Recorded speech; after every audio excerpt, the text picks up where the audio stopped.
In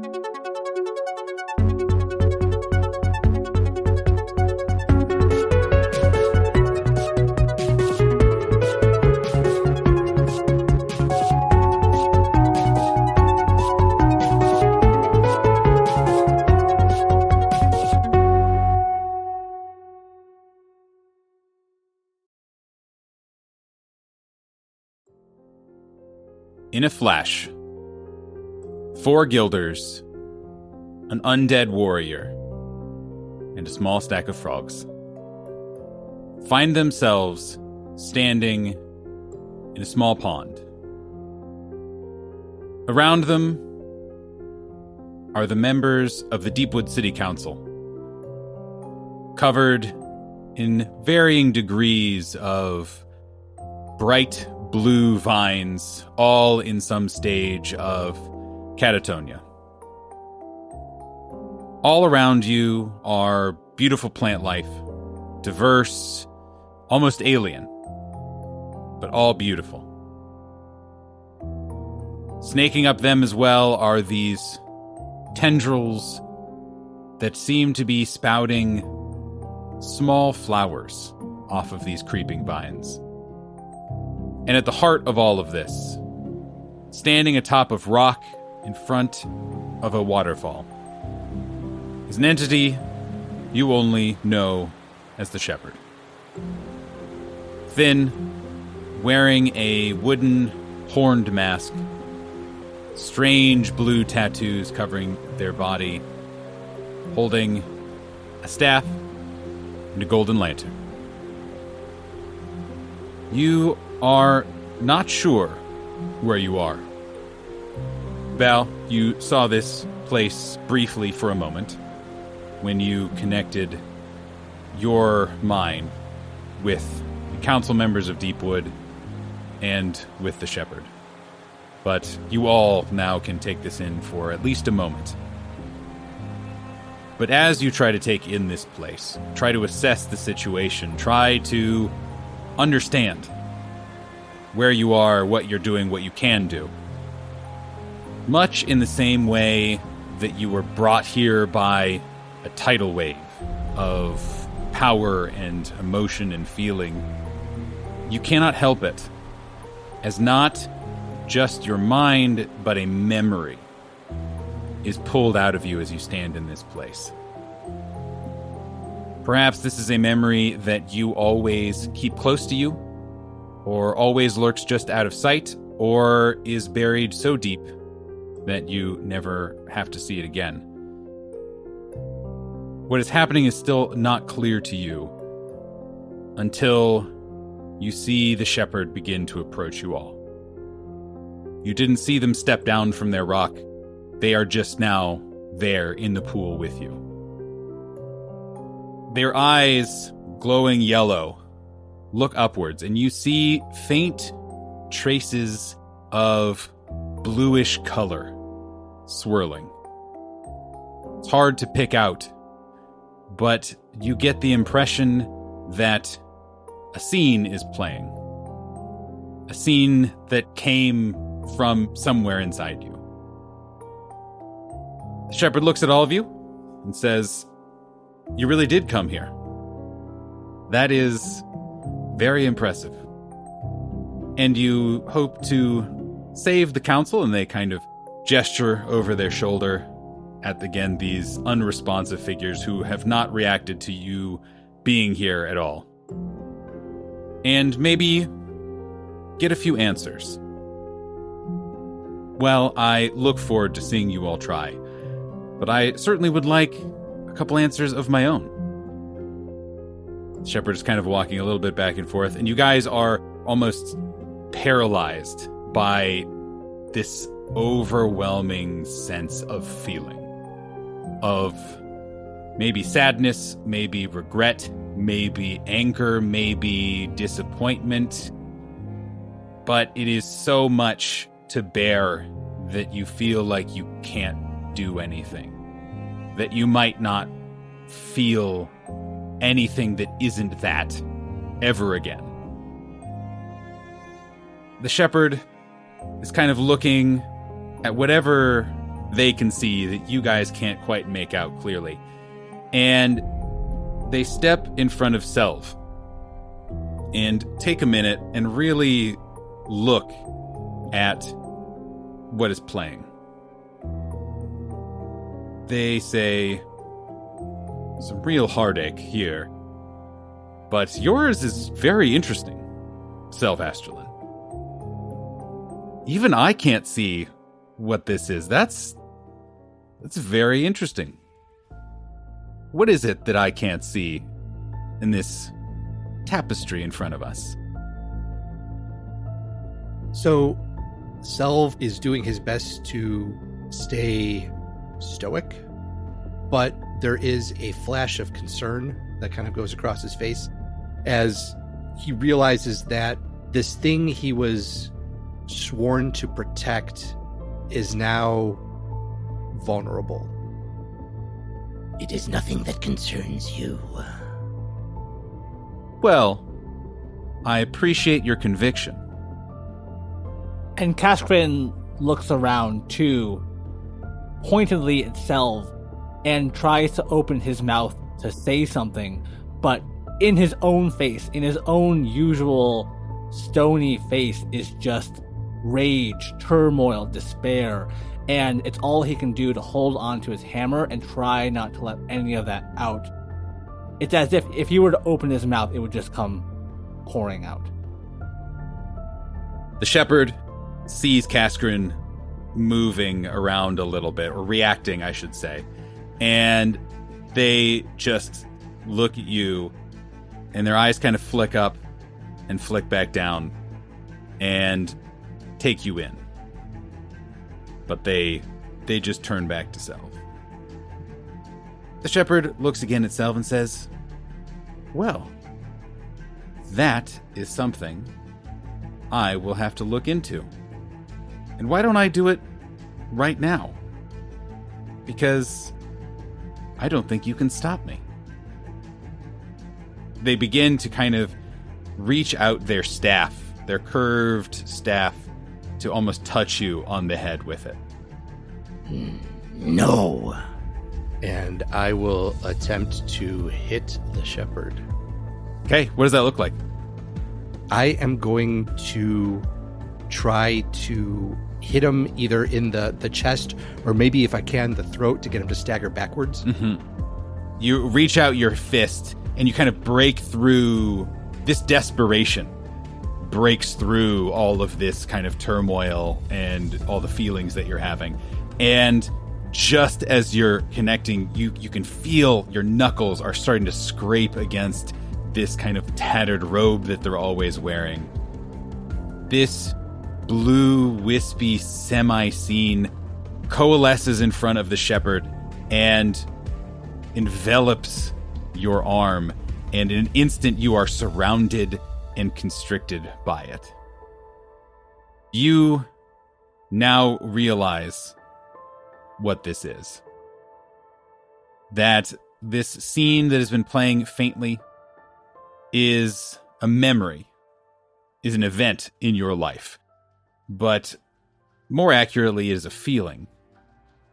But most accurately, as you are drawn into an emotional and mental communion with the shepherd, with the Deepwood City Council, and your fellow guilders in this strange demiplane, the worst day of your life is swept out of you and put on display.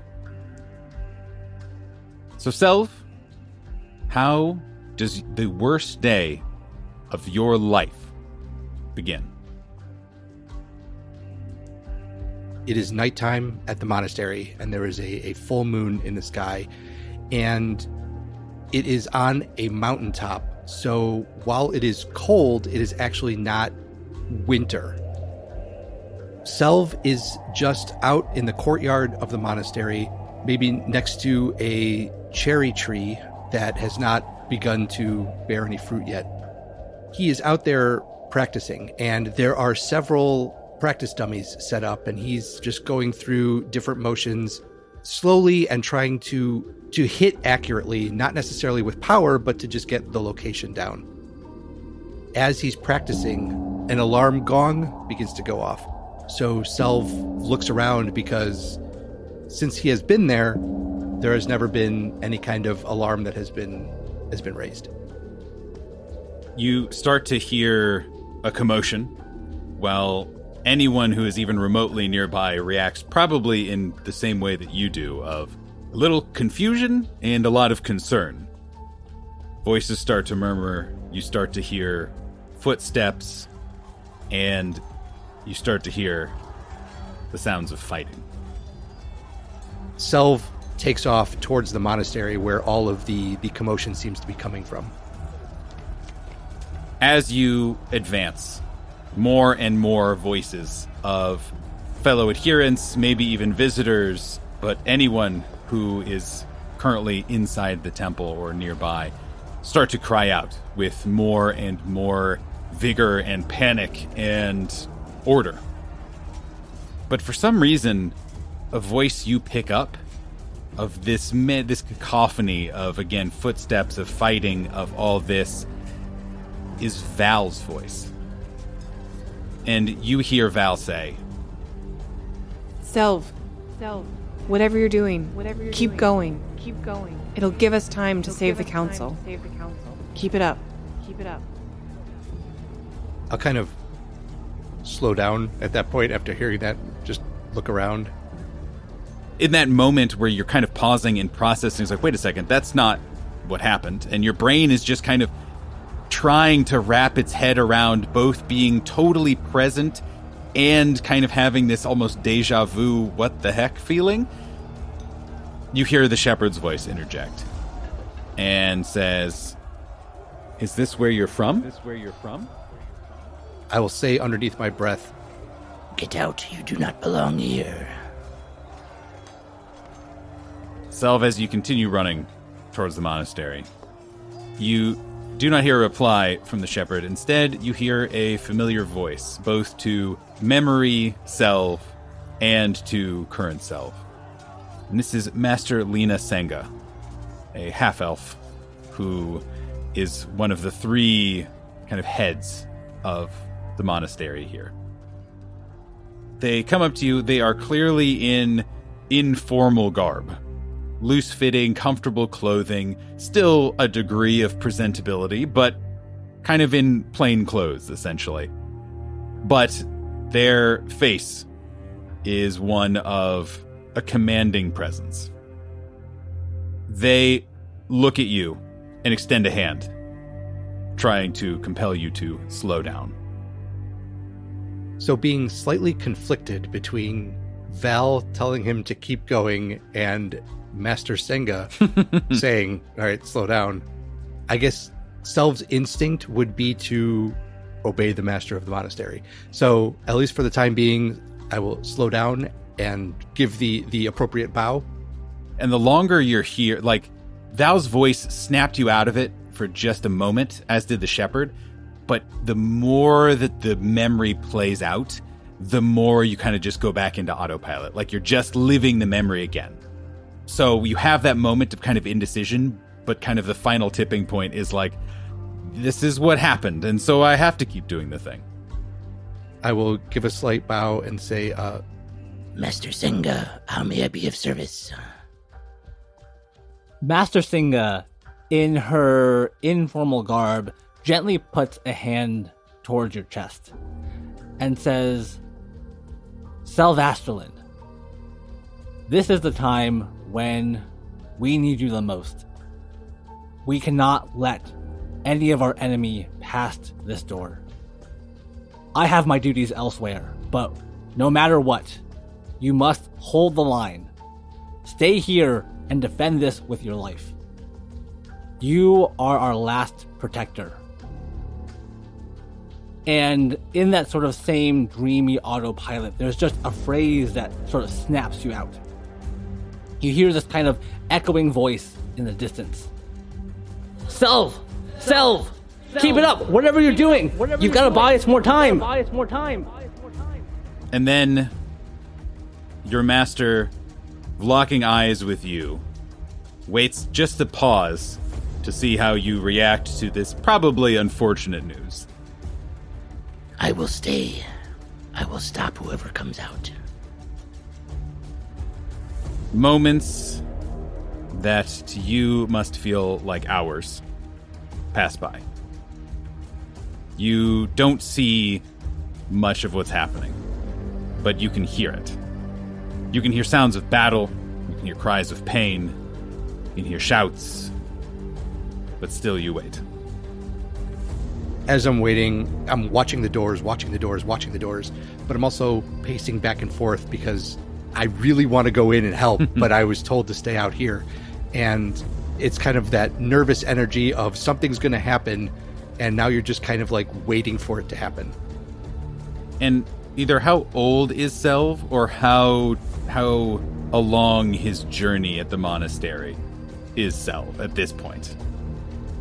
This was probably at least 3 or 4 years ago. Selv is still considered to be a novice, and I guess game mechanic wise, this would put him at first level. Yeah, so it's a monk. 3 or 4 years ago, 5 or 6 levels ago. Yeah, basically. Baby Selv. Baby Selv. Little Selv. He's got even though the fur and his hair has always been silver, maybe it's a little bit brighter silver than what you. Does he have like a little soul patch instead of like a full? Yeah, instead of the full. Yeah, Some sick nose piercings. Come on, Master Linga. It's not a mane, it's the mullet. It was the style of the artist. time, says Yeah. Selv. So the fighting is continuing, and it doesn't cease. There's no reprieve. And as you are kind of bouncing from foot to foot, feeling this kind of like pull of duty, of action, a figure emerges, explodes from a side door. They start running out of the monastery. As they do, a couple of other adherents here chase, but are quickly struck down by a strange, kind of wicked-looking, angled sword. You see the shadowy figure poof into smoke and reappear elsewhere. And then, once again, decorporealize and recorporealize. And this time, they are right in front of you. Almost like they didn't see that you were there. Their head kind of snaps back around and takes you in. This shadowy figure kind of materializes in front of Selv with kind of a small explosion of mist. There's a second where they lock eyes and are slightly surprised to see each other. So Selv shakes himself just a bit and takes a step to try to knock this figure off of its feet. He spins around and ducks down and sticks his leg out in an attempt to sweep the legs out from underneath this figure. As Selv does that, the figure just casually steps over his legs and takes a step backwards. And so Selv gets into kind of a defensive fighting stance and says, I cannot let you leave from this place. To which the figure says, not in the voice that you remember, not in the voice that you may have replayed countless times in the years since, but in the voice of the shepherd. Stand aside. Stand aside. You can't stop me. You can't stop me. and so Selv takes another swing at this creature, this time aiming for the chest or the face, and his arm is batted aside with the flat of this sword that the figure is wielding. The figure slashes at Selv, cutting him across the chest and arm, and the sword itself flares in a black light. Selv is knocked from his feet, and the wound begins to burn. The figure runs past him, but in the split second where Selv was falling down, he saw what this figure was holding and was clutching to him. It looked to be about a 1.5 feet maybe tall silver egg, and with the outside of it looking like dragon scales. You get this brief glimpse of what this figure is carrying, an egg covered in silver scales. And you feel like you're almost locking eyes with the egg that you're looking at. All of a sudden, you see these two eyes, and you hear a voice coming from this seemingly inanimate egg. Salve, don't give up. Keep going. Save us. I love the fade away. I know. I was like, almost just like I gotta enjoy it for just a moment. Just more. a moment. Gonna sit there and bask in that one. As you process what you just saw, as well as you remember past self, realizing what happened, and just having an inkling of coming to terms with the gravity and colossal nature of your failure. And just as that's starting to turn, the shepherd is there. The shepherd looks over their shoulder just a little bit, more theatrically probably than anything, and then looks down at you and says, "That is a big secret. You are fully present self again, but you're still in the memory, and these feelings are starting to well up inside you that you remember feeling in the moment, but also that you felt in the days and the months and the years afterwards, all hitting you at once and somehow magnified." There's kind of this doubt that creeps up. Because of what happened and the way he found out that the monastery is protecting dragon eggs, he was never 100% sure that he was asked to join that particular order within the monastery because he was worthy of joining them, or because he already knew and so therefore was asked to join so that he would keep the secret. And more hits you, and in ways that you've never felt before. I assume Self has grappled with this feeling and felt it and had to live with it, but the way you're feeling it now is, at least to your memory, worse than you've ever felt it before.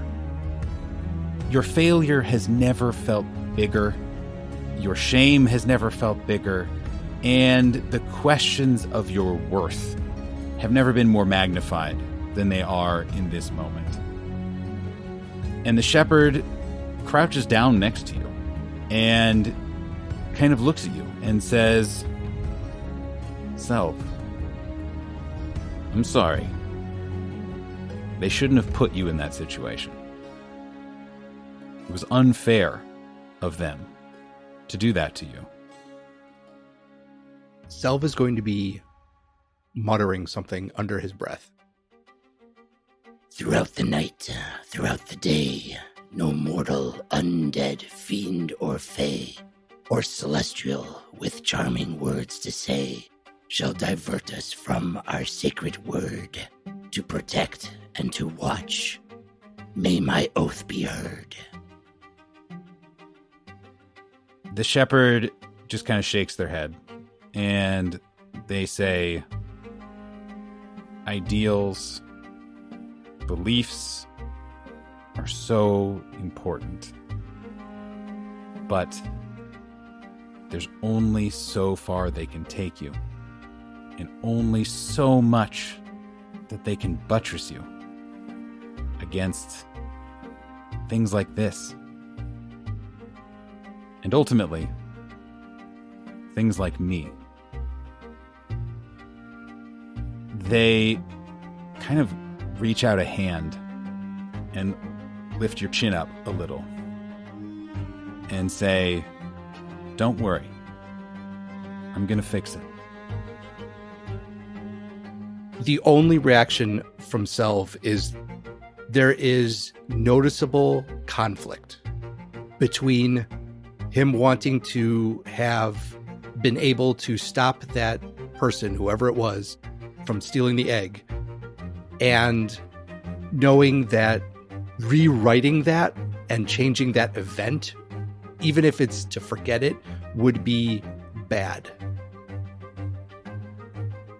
The shepherd sees this in you, sees this conflict, but also sees this kind of resoluteness.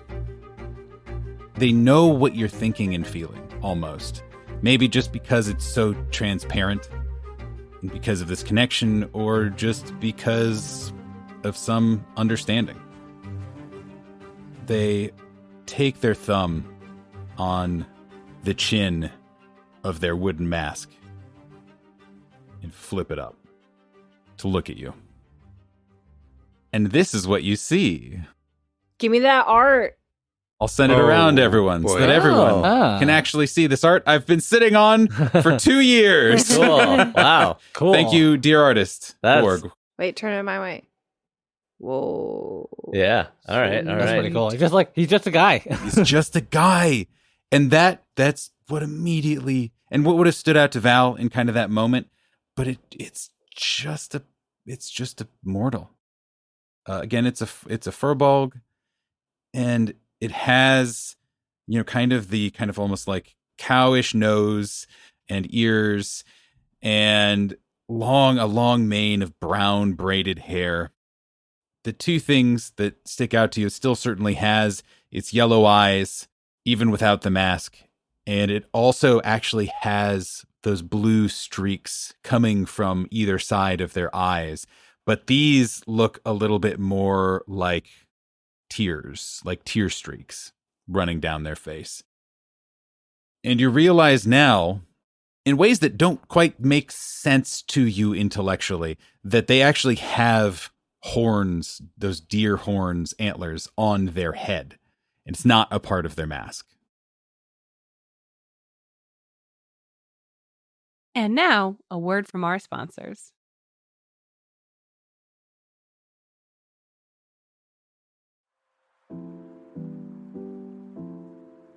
Hey there, it's Jonathan here with the Midroll. Did you know that one of the easiest ways to support the shows you love is to give them a rating? That's right. Rating and reviewing your favorite shows gives others the chance to learn about them, and maybe find their new favorite show too. If you want to support us directly, you can check out our Ko-fi, where we have our How to Promo document. It's a pay-what-you-want resource that gives you the basics of getting your tabletop role-playing product out in front of others. Also, we have merch. Check out our website at recklessattack.com for links to all of our merchandise and links to all of the artists that we partner with. That's all from me. Thanks again, and hope you enjoy the rest of the episode.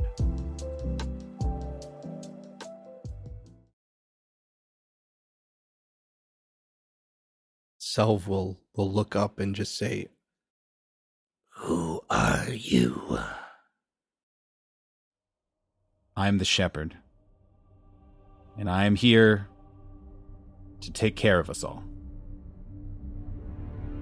In that moment, Selv, you see a flash behind the shepherd. It is nothing you recognize, but this entity, and the best way I can really describe it is like a person-shaped bit of static and like scribbles almost that is constantly changing and shifting, but still somehow reminiscent of a mortal shape.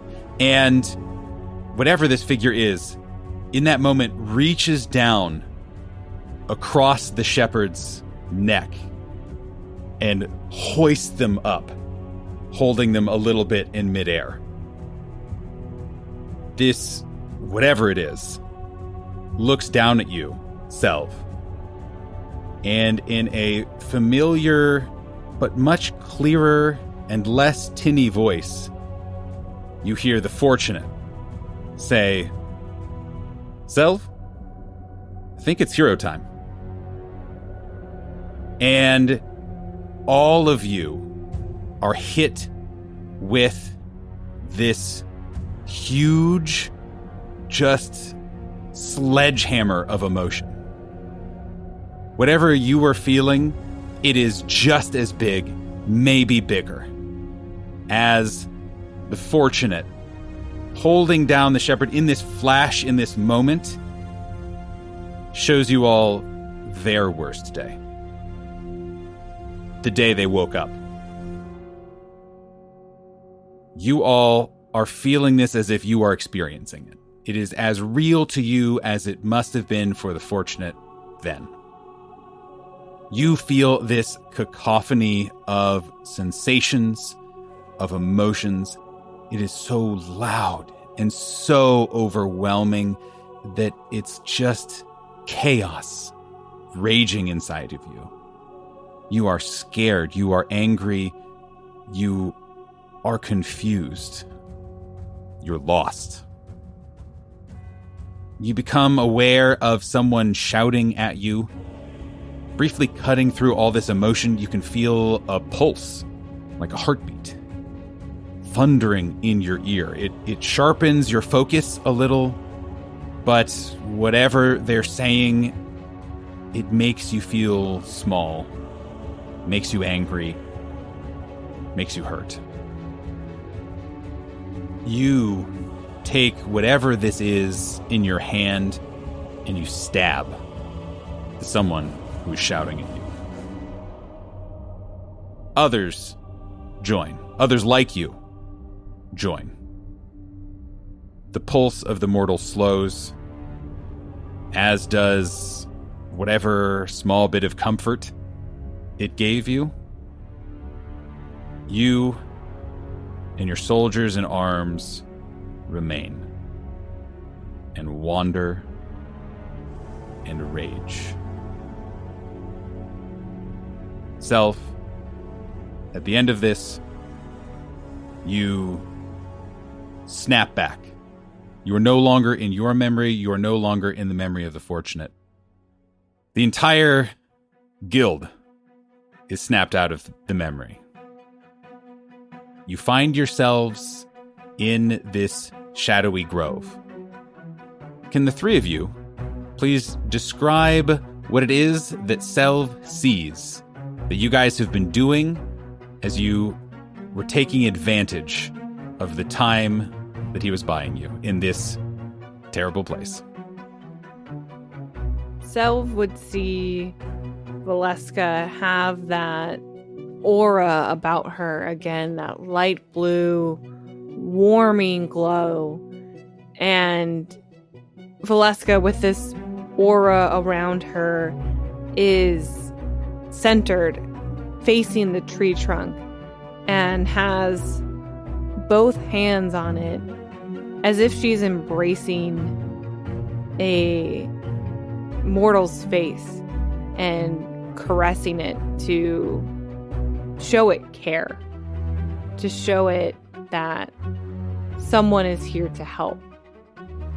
Val is channeling her healing energy into this tree trunk to help as many members of the council fight back against the shepherd, and is solely focused on spreading this healing energy throughout the branches, throughout the tree trunks, and as Cass and Checkers need it, pulse more energy to the council members that they may be helping at the time. So I think as this whole thing has been going on, the vines that were originally in this place have started to creep and move around. And Selv, when you kind of snap back to it, you see piles of vines around you and this battered looking mango standing by your side, trying to claw and punch at these vines to keep them off you.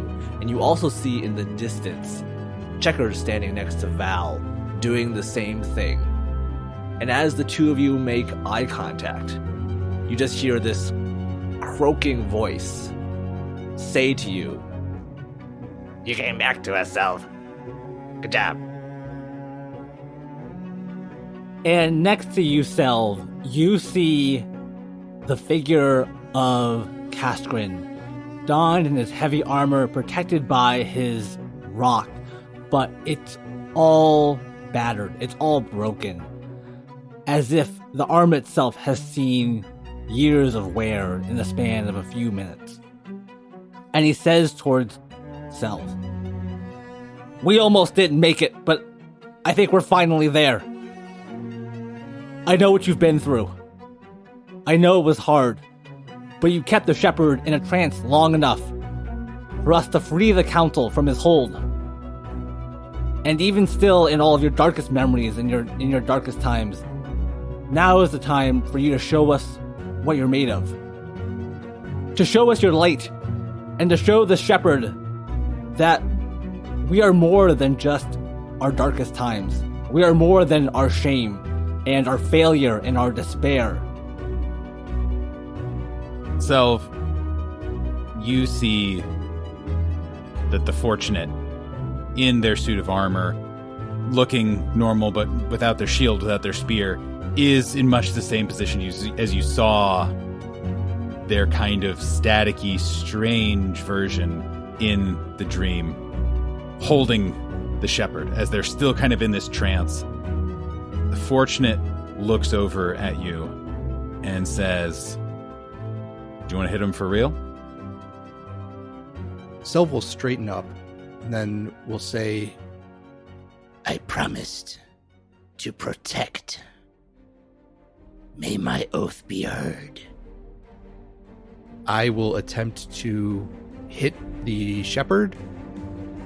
You step forward to begin attacking the shepherd who's still in this trance. And the Fortunate, you see they kind of extend their gauntleted hand straight towards the shepherd's chest. And you see it is charged with this energy.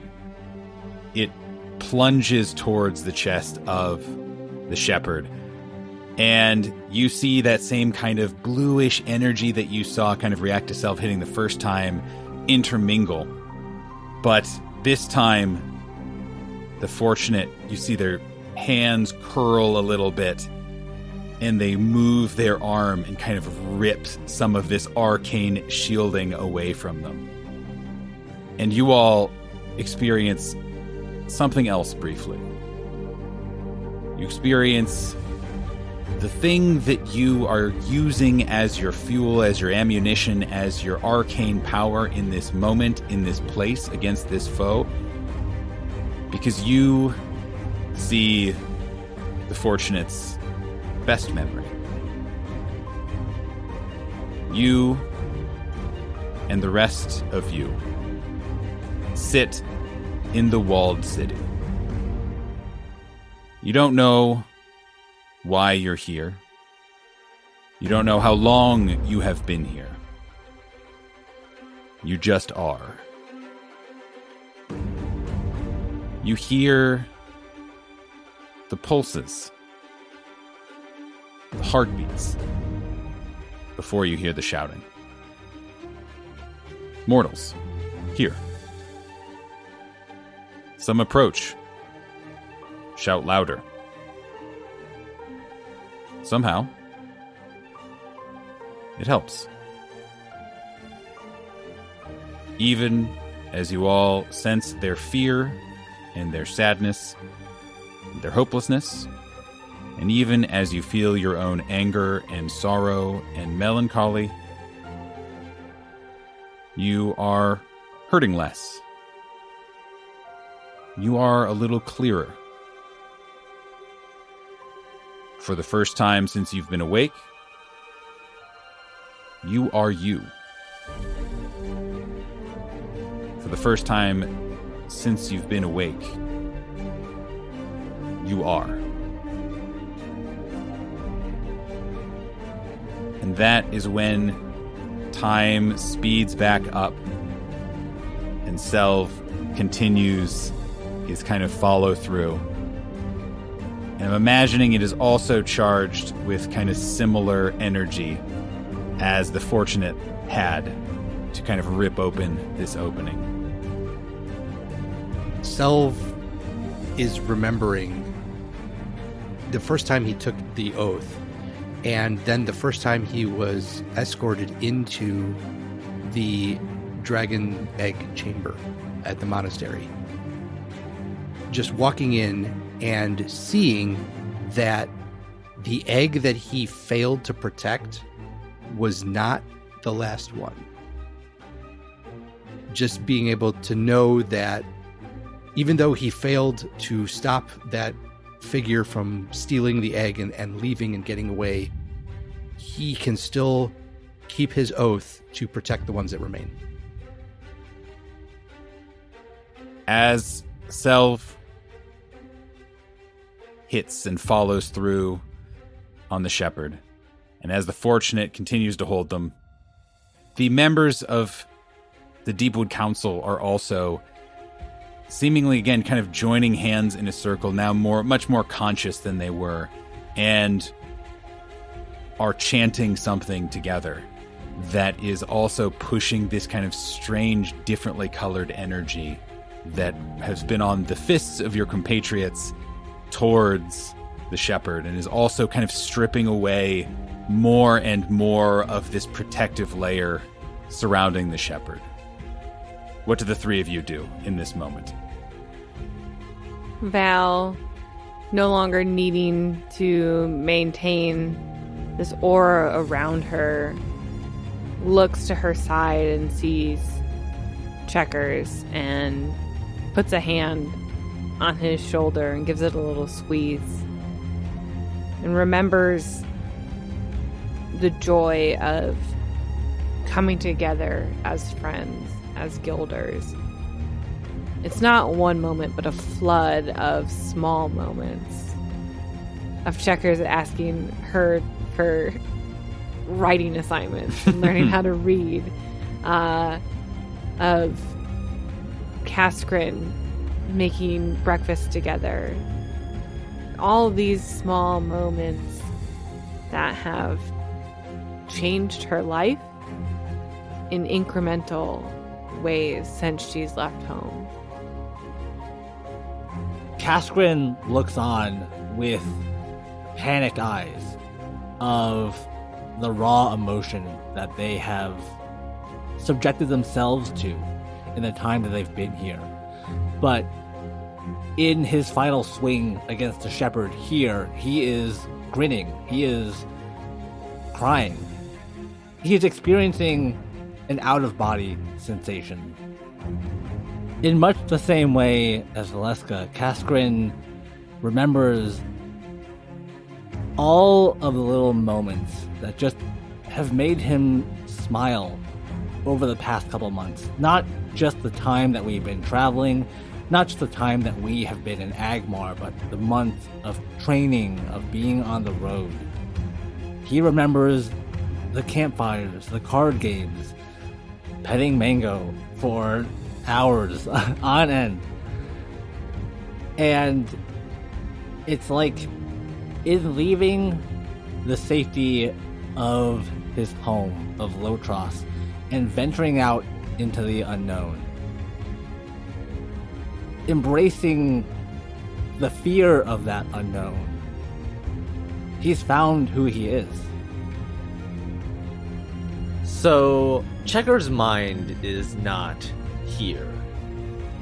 He is living in a moment where he is perched on top of the guild hall in Agmar.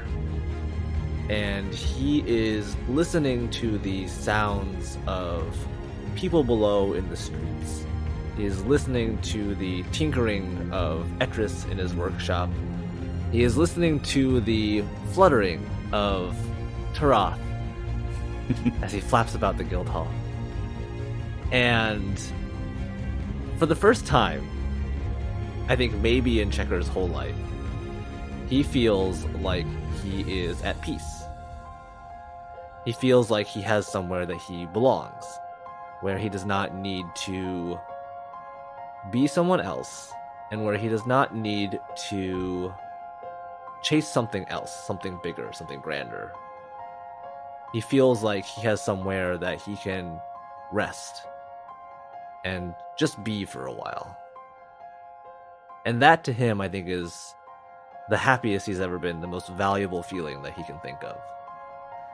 As he thinks about the people around him who have made it happen and just kind of pushes that energy towards Selv. Your blows rain down upon the shepherd, and as it happens, they cry out, "Help me, please, help me!" But you all realize that this is not directed to you. The shepherd's eyes are pointed upwards, lost to their own memory. You all see what Val saw. A younger, less tired-looking shepherd sitting in a cave in front of a strange portal, meditating and seemingly at peace. You see a flash forward where the cave looks different. It is the same cave, but it has aged. But the shepherd has not aged much. They are now covered with small streaks of blue, wearing their mask. Rumbling from outside. Horrible sounds. Sounds that some of you perhaps heard, but sounds that rang out for a long time for many people. The shepherd emerges from their cave and looks at what can be described as a walking mountain, an ultra giant, laying absolute destruction in their wake. And the shepherd pulls back their mask and looks on in horror, in confusion, and then in resolution. You see flashes of the shepherd fighting the ultra giant, of leading it astray, of summoning creatures, of flying around it to little to no avail. Eventually, night has fallen. It is the same day. The shepherd is tired, is battered. Just outside of their cave, you see them look up to the heavens and hold their arms above their head, praying. They yell out, "Please, please help. It's too much. It's all been too much. Please come back. Please." And the gods do not answer. This dimension starts collapsing in on itself. It's all happening very quickly. The Fortunate walks over to Selv and to Kaskrin, who are still kind of standing the closest, and just puts a hand on each of your shoulders and just kind of nods at the two of you. As this is all happening, they say, "So, this is what adventuring is like. I think I like it. A lot of meaning in this kind of work, I think." Perhaps there is an opening in the guild. They look at you and they say, "Take care of the city. Take care of us. Take care of each other." And then you are shunted back to reality. You're back in the council chambers. The council members are present, are conscious, and are removing themselves from the tree. You all are here. You are tired. You are feeling the battle that you are having. and you begin hearing the sounds of commotion coming from all around you. The shepherd is there as well. They look at the four of you, and their shoulders are slumped. They don't have the same presence that they did. They turn, and they lift up their lantern, and a doorway leading to a blue alien night sky opens. They say, "Don't follow me. It wouldn't be safe." And as they turn to go, they pause and they reach down into a pouch they have and sprinkle some things on the ground and say, "For you all. For closure." Then pauses and then looks down at something in their hand that they also clearly pulled out. And they look at Selv and say, "Who I am. And my best day." And flicks it also on the ground next to whatever else they threw. You see a flash of arcane energy light up as this kind of hits the ground. And the shepherd looks at you all and says, "Maybe there is a future for the Golden Tree Adventuring Guild. But I think they need a proper name. Oh, and I'm sorry to say, they don't really have souls. They're not real. They're a bundle of energy and emotion, and they didn't belong there." Selv and Kaskrin, you realize that there's a particularly heavy weight on your shoulder for where the Fortunate left their hand in the other world. Kaskrin slowly turns his gaze from the shepherd as he walks towards his blue portal and turns around towards where he knows the Fortunate must be. The four of you see a set of armor. The Fortunate set of armor. But growing through every crack in the armor, cracks you had never seen open, every little joint, everything has vines, flowers, roots growing from it. They don't move. And there's nothing there. Fortunate. I'll kind of tap the armor. I told you, they're not real. And the shepherd turns and walks through the portal. In the rush of large birds crashing through windows, of Juniper returning, of raven mounts coming to your aid a mere few moments later, Selv, you wander over to where the shepherd threw down these small tokens, and you pick up what they had dropped. There are 5 little tokens there. 4 of them are familiar metal Golden Tree Guilder badges. As you flip them over, you see the names: Gabriella Pratton, Catherine Ware, Gasorn, Adatar Gashur, who you know are the names of your 4 predecessors in Agmar. The 5th item is another Golden Tree Adventuring Guild badge.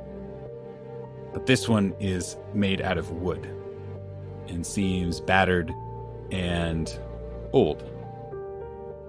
You turn that over, and you do not see a name, but you see what appears to be a familiar symbol of a crooked shepherd's staff.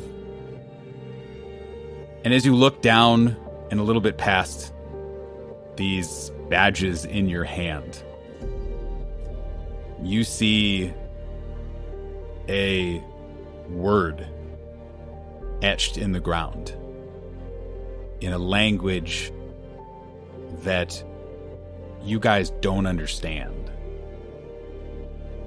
That upon further reflection, further study, further communion with the council, you realize is one of the old words of magic. And you put together is one of the old words of magic from the original name of the Golden Tree Guild. And that is where we will end this week's episode, everyone. No cheers, only tears. Bye, everyone. Take care of yourselves. We love you.